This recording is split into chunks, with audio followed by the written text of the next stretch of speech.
Dios les bendiga, hermanos y amigos. La purificación del templo. Mateo capítulo 21, verso 12 al 17. Es el nuevo tema que vamos a estar hablando en este video. Cómo el Señor Jesús, después de haber tenido su entrada triunfal, ahora llega a la ciudad, hermano, y llegan directamente al templo, al tabernáculo de reunión. Vamos a ver, hermano, qué dice la palabra del Señor. Mateo capítulo 21, verso 12 al 17. Dice la palabra del Señor: y entró Jesús en el templo de Dios, y echó fuera a todos los que vendían y compraban en el templo, y volcó las mesas de los cambistas, y las sillas de los que vendían palomas, y les dijo: escrito está, mi casa, casa de oración será llamada, mas vosotros la habéis hecho cueva de ladrones. Y vinieron a él en el templo ciegos y cojos, y los sanó. Pero los principales sacerdotes y los escribas, viendo las maravillas que hacía, y a los muchachos aclamando en el templo diciendo: Hosana al Hijo de David, se indignaron y le dijeron: ¿oyes lo que estos dicen? Y Jesús les dijo: sí, ¿nunca leísteis de la boca de los niños y de los que maman perfeccionaste la alabanza? Y dejándolos salió fuera de la ciudad a Betania y posó allí. Todo parecía estar, hermano, de la mejor manera hasta que llegaron al templo. Dentro de una ovación iba el Señor Jesucristo, el Maestro,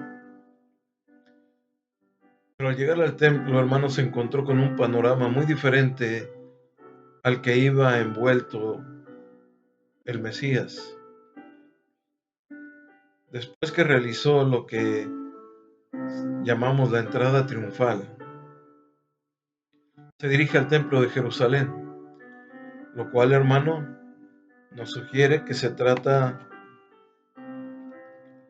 de un día de reunión. A pocos días de la fiesta de la Pascua, todo parecer era el día domingo. Y así vemos, hermano, el relato que dice el apóstol Juan en el capítulo 2, versos 13 y 14. Dice la palabra del Señor: estaba cerca de la Pascua de los judíos, y subió Jesús a Jerusalén, y halló en el templo a los que vendían bueyes, ovejas y palomas, y a los cambistas ahí sentados. El apóstol Juan, hermano, nos dice que ahí en el templo encontró a personas que vendían bueyes, ovejas, palomas, que eran animales que se ofrecían en sacrificio en el templo, y que además había otro tipo de personas ahí en aquel lugar, a los que llama cambistas, es decir, personas que cambiaban las monedas extranjeras por la equivalente a la moneda judía. Por supuesto, hermano, esto por un valor monetario extra. Cuando los evangelios, hermano, nos dicen que Jesús entró al templo y encontró ahí a estos vendedores, esto no significa que Jesús entró al interior del templo o al lugar santo, ya que los únicos que podían entrar eran los sacerdotes según el orden de Aarón, por lo que significa es que Jesús entró al patio y ahí es donde estaban ubicados estos mercaderes. El templo estaba, hermano, constituido por tres partes principales, lo que muchos de ustedes ya conocen: lo que es el lugar santísimo, donde estaba el sumo sacerdote. Ahí entraba una vez al año para hacer la expiación por todos los pecados del pueblo. Luego estaba el lugar santo, donde entraban los sacerdotes, y finalmente, para llegar a estos dos lugares, se encontraba, hermano, el atrio o el patio. Pero este se dividía también en tres. El patio se dividía en tres: el patio de los hombres judíos, el patio de las mujeres Y también se encontraba otro lugar que se llama el patio de los gentiles. Y en este último, hermano, era donde se encontraban los mercaderes, los que estaban haciendo la vendimia dentro del templo. Ahora, aquí vemos que al entrar Jesús, hermano, al templo, echó fuera a todos los que vendían y compraban en el templo y volcó las mesas de los cambistas. Eso dice la palabra de Dios. Y entró Jesús en el templo de Dios y echó fuera a todos los que vendían y compraban en el templo y volcó la mesa de los cambistas y las sillas de los que vendían palomas. Al leer esto, hermano, nos preguntamos qué provocó que Jesús se enojara tanto al punto de que echó a estos mercaderes fuera del templo. ¿Qué fue lo que provocó en Jesús ese enojo para que este Mesías, este Maestro, el cual nosotros creemos, en el cual nosotros hemos creído, reaccionara de esta manera? Para responder esta pregunta, hermano, es necesario que nosotros podamos comprender lo que estaba pasando en ese momento dentro del templo, o más bien dentro de Jerusalén. Estaban sucediendo cosas que a Dios no le agradaban. La ley exigía, hermano, que cada judío adulto presentara su ofrenda en el templo, fuera un buey, una oveja o una paloma. Las ofrendas, hermano, obligadas eran ofrendas de alimentos, ofrendas de paz y el diezmo. Y la situación económica de la persona determinaba la clase de animal que sacrificaba. Sin embargo, muchos de los que se encontraban ahí estaban dispersos por todo el mundo, por lo que hacían grandes peregrinaciones para llegar a Israel. Para que en esta época, hermano, de celebración, ellos pudieran estar en el templo, pudieran llegar a su lugar, a su nación. Esto era lo que hacían estos hombres, y es por eso que llevaban monedas de otros lugares. Se encontraban dispersos por todo el mundo, y para esta época, hermano, llegaban muchas monedas diferentes a aquel lugar, porque iban de diferentes lugares. Entre ellos se encontraba la moneda griega, la romana, la etíope y pues la de casa, que era la judía. Pero la única que aceptaban en el templo era la moneda judía, ya que ya que las demás, perdón, eran consideradas paganas. Es por eso que se encontraban los cambistas. Todo judío que se presentara en el templo tenía que cambiar sus monedas extranjeras por judías, y lo hacían pagando más del valor real, ya que los cambistas sacaban una gran ganancia de esto que hacían. Esto era necesario porque dentro del templo estaban a la venta los animales que se ofrecían también para el sacrificio, los cuales eran vendidos a mayor precio del que se vendía fuera del templo. Ahora bien, si alguien compraba, hermano, también su animal para el sacrificio a las afueras del templo y lo llevaban dentro del templo, antes de entrar, hermano, existía un grupo de inspección o inspectores que revisaban y examinaban a los animales que eran comprados fuera del templo, y eran demasiado rigurosos, a tal punto de que generalmente rechazaban a todos los animales, declarándolos como no aptos para el sacrificio.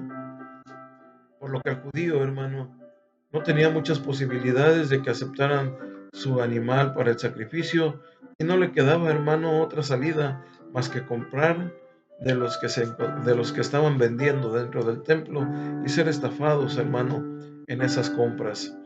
Aparte de eso, muchos gentiles que creían en Dios llegaban al templo también. Había gente gentil, pueblo gentil que creía en Dios y que llegaban al templo también para adorar, pero ellos solos podían llegar hasta ese lugar, a donde estaban la vendimia, donde estaban los cambistas, los que vendían los animales, y este era en el atrio de los gentiles. Solamente hasta ese lugar podían llegar. Estaban, hermano, los gentiles que llegaban a hacer sus oraciones. También se encontraban, hermano, con los vendedores de bueyes, ovejas, palomas, por lo que podemos, hermano, imaginar. Imagínese todo el alboroto cuando una persona quiere orar y empieza el ruido, empieza el alboroto, y no es posible realizar la oración muchas veces. Imagínese aquel lugar, el bullicio de todo lo que estaba aconteciendo alrededor de una persona gentil que quería levantar sus plegarias a Dios. Así que esto se le hacía difícil al gentil prosélito. Eran principiantes que estaban comenzando, que creían en Dios, hacer sus plegarias delante de Él. Por ello Jesús, hermano, también se indignó, haciendo un azote de cuerdas, dice la palabra del Señor, y echando fuera a todos los vendedores. Tal y como Juan nos lo relata en Juan capítulo 2, verso 15, dice, y haciendo un azote de cuerdas, echó fuera del templo a todos, y las ovejas y los bueyes, y esparció las monedas de los cambistas, y volcó las mesas. El propósito principal, hermano, de ir al templo, o tal vez el único propósito que debería de haber sido, era ir a adorar a Dios. Pero podemos imaginar lo difícil que era con ese alboroto de las ventas dentro del templo. Esto disgustó tanto a nuestro Señor Jesucristo que terminó echando a todos los comerciantes, y es allí donde Él declara y les dijo, escrito está, mi casa, casa de oración será llamada, mas vosotros la habéis hecho cueva de ladrones.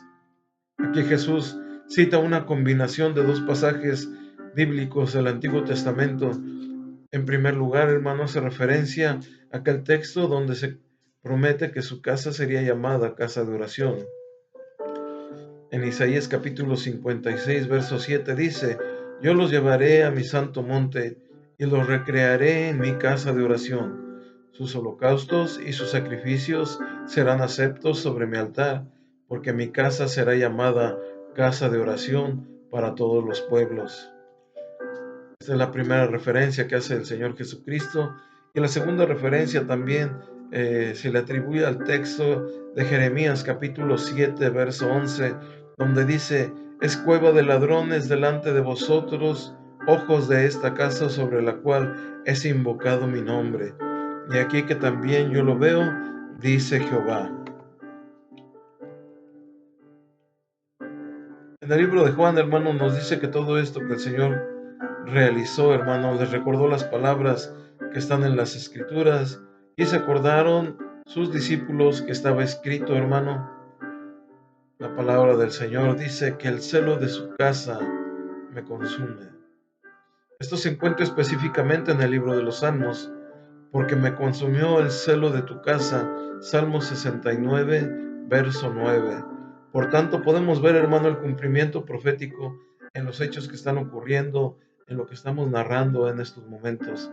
Aparte del rechazo de Jesús, está la práctica que impedía, hermano, la libre adoración a Dios. Los sacrificios, hermano, estaban condicionados. Tenían que comprar, hermano, los animales dentro del templo, y no lo hacían, hermano, en un precio justo, lo hacían en precios elevados. Los cambistas abusaban de los que llegaban, hermano, de visita a las fiestas en Jerusalén. Y es por eso que el Señor Jesús, hermano, se indignó, se molestó por lo que estaban haciendo en la casa de oración. Y el Señor Jesús los echó afuera, hermano, de aquel lugar. También dice la palabra del Señor que llegaron los abatidos que se encontraban en aquel lugar. Llegaron, hermano, personas abatidas, enfermas, y encuentran reposo dentro del templo. Vinieron a él en el templo ciegos y cojos, y dice la palabra del Señor que él los sanó. En Mateo capítulo 21, verso 14, dice, después de que Jesús hubo echado a todos los comerciantes que impedían la adoración a Dios, los ciegos y cojos también llegaron al templo, posiblemente, hermano, porque oyeron que el Señor estaba, hermano, ahí, y esperaban encontrar el alivio a sus dolencias en los brazos de Jesús. Y vinieron a él en el templo ciegos y cojos y los sanó. Dice la escritura, aquí podemos ver una consecuencia, hermano, una consecuencia de buscar a Dios, una consecuencia de buscarle con todo el corazón. En este caso, hermano, en el templo, y el encontrar descanso a todas esas dolencias, a todas las aflicciones que estaban padeciendo estas personas, a todas las aflicciones que estaba padeciendo el mundo, hermano. Aquellos hombres abatidos encontraron la sanidad, hermano, y la sanidad en sus enfermedades por medio de Jesús. Jesús realiza, hermano, este milagro. Él sabía que era su última semana de vida. ¿Cuántas personas han llegado al templo a orar? ¿Cuántas veces has llegado? ¿Cuántas veces ha llegado usted? ¿Cuántas veces he llegado yo a orar al templo, buscando un milagro, buscando una respuesta, buscando una solución, buscando una sanidad, una salida? ¿Cuántas veces hemos llegado al templo a orar y a clamar por algo que nos está afligiendo, por algo que necesitamos, por una enfermedad que está agobiando? Hubo un caso, hermano, que nombra la palabra de Dios, un caso específico donde una mujer que era estéril, no podía tener hijos, y llegó al templo, hermano, en un día de oración, derramó todo su corazón delante de Dios, porque dice la palabra del Señor que Ana, después de que hubo comido y bebido en Silo, mientras el sacerdote estaba sentado en una silla, observándola, hermano, esta mujer entró en el templo de Jehová, y dice la escritura que llevaba una amargura, hermano, una amargura de alma. Pero esta mujer oró, y lloró abundantemente. Era tal su lloro, hermano, y su dolor interno, su clamor interno, porque la palabra del Señor dice que solamente movía los labios a tal grado que el sacerdote, hermano, pensó que la mujer estaba ebria. Mandó a digerirle su vino. Pero esta mujer, hermano, no estaba ebria. Esta mujer estaba clamando, tenía una aflicción en el alma, afligido su espíritu. Solamente con sus labios, hermano, expresaba su dolor, su angustia, sus sentimientos, su clamor hacia Dios. Y esta mujer tuvo la respuesta. Dios le respondió ahí a esta mujer. ¿Cuántas personas han llegado, hermano, a la iglesia enfermos, afligidos? ¿Cuántas veces han llegado personas buscando una respuesta y han encontrado esa respuesta? Han encontrado la sanidad, han encontrado la solución, solamente por llegar y orar en la casa de oración, solamente por llegar al templo y adorar a Dios. Ese era el propósito, hermano, del tabernáculo, y ese era el propósito de la edificación del templo: adorar a Dios y orar. Muchas veces se ha olvidado el propósito del templo, de la casa de oración, y es por eso que el Señor Jesús, hermano, se molestó, porque se habían olvidado del lugar donde se encontraban. Aunque no era el lugar santísimo o el lugar santo, era un altar que también era edificado para Dios. Todo esto provocó en el Señor Jesús ese celo, y aún así, hermano, el Señor sanó a todos aquellos que iban necesitados a la casa de Dios, a la casa de Jehová, al templo de reunión, hermano. Y el Señor hace la purificación del templo, saca todo lo que estaba molestando a Dios en ese momento. Aunque sabemos, hermanos, según los relatos de la palabra del Señor, los líderes religiosos siguieron, hermano, con sus mismas tradiciones, y por lo tanto, hermano, siguieron provocando, hermano, el mismo bullicio dentro de la casa de Dios. Vamos a continuar, hermano, en un siguiente video, hablando acerca de Mateo capítulo 21. Ahora entraremos en el verso 18 al 22, donde el Señor Jesús maldice a una higuera, y esta higuera, porque no había dado fruto, fue maldecida. Dios le bendiga, amado hermano. Nos vemos en este siguiente video, esperando en Dios que cuando vayamos a la casa del Señor, cuando vayamos a la casa de oración, vayamos a orar, adorar y a orar a nuestro Dios. Dios les bendiga.